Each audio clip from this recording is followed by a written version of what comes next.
Georgeson Close, an enchanting location that captivated all who encountered it, was truly a breathtaking sight to behold.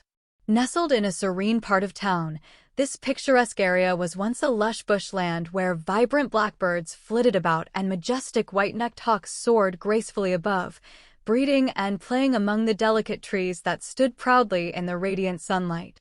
However, this idyllic sanctuary faced a dramatic change when the municipal authority decided to put the vast expanse of land up for sale, shattering the peaceful existence of its feathered inhabitants.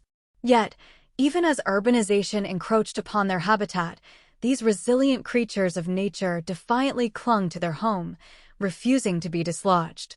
They continued to build their nests high upon window banisters, rooftops, and in the fragrant orchards, bringing a sense of life and tranquility to the area.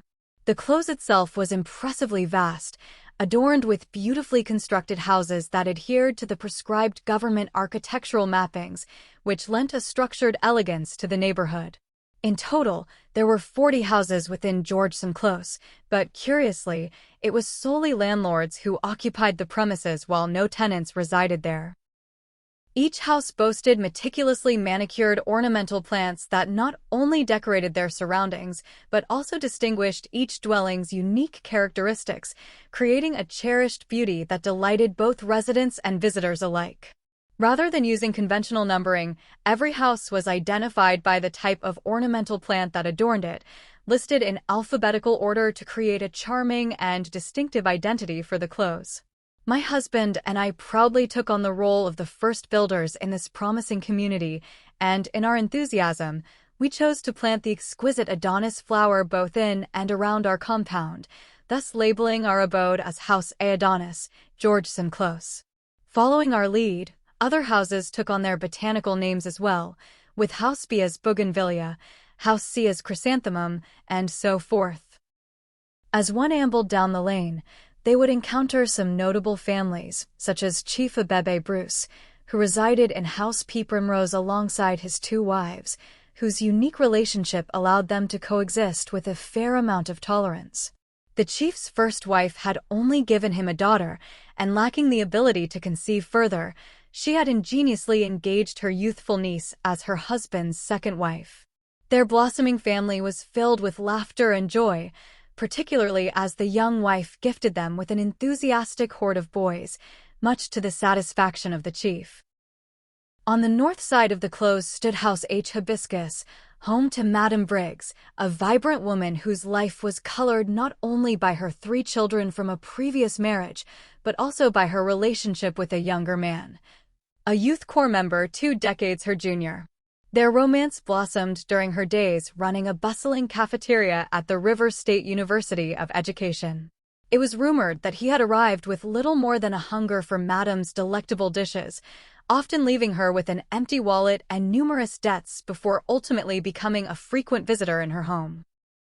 Among the tapestry of residences within this tightly knit community were the families of the Jalomies in House R. Rose, the Okeries occupying House F. Flame Lily, the Sampsons residing in House G. Gardenia, and the Tammys in House T. Tiger Lily.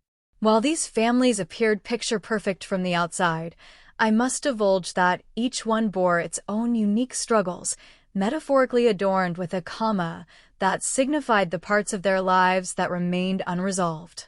Every individual carried their own demons, and each employed personal methods for coping with these challenges, which made our neighborhood deeply relatable and profoundly human.